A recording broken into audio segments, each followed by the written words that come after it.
Hi friends, ఇది stay pure ready-mix అనమాట. దీన్ని వాడి నెలకి మనం 3000 ఈ విధంగా సేవ్ చేయాలని చెప్తాను. మొదటగా ఒక 4 లీటర్లు ఆర్ఓ వాటర్ తీసుకొని ఈ జెల్ని అందులో మొత్తం కలిపేసి బాగా కలపాలి.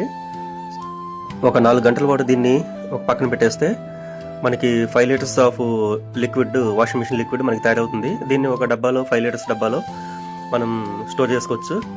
నెక్స్ట్ రెండో డబ్బాలో మనకి అంట్లు తోమడానికి వాడే విమ్ లిక్విడ్ జెల్ అనమాట. ఇది కూడా మనం మొదటి ప్రాసెస్ లాగే 4 లీటర్ల వాటర్లో కలిపేస్తే మనకి 5 లీటర్స్ ఆఫ్ విమ్ లిక్విడ్ తయారవుతుంది. దీన్ని మనం అంట్లు తోమడానికి వాడుకోవచ్చు అనమాట. ఈ బ్లూ కలర్లో ఉండే జెల్ వచ్చేసి వాషింగ్ మిషన్ లిక్విడ్, చాలా బాగా వైట్గా అవుతాయి అండ్ కంఫర్ట్ కూడా అవసరం లేదు. తర్వాత మనం ఇది విమ్ లిక్విడ్ లాగా మనం వాడుకోవచ్చు అనమాట. సో ఆన్లైన్లో ఈ ప్రోడక్ట్ వచ్చేసి 750 రూపాయలు. మనం ఈ విధంగా మనం లిక్విడ్ తయారు చేసుకుంటే సొంతగా మనకి 3000 సేవ్ అవుతాయి అనమాట. కంఫర్ట్ కూడా అవసరం లేదు.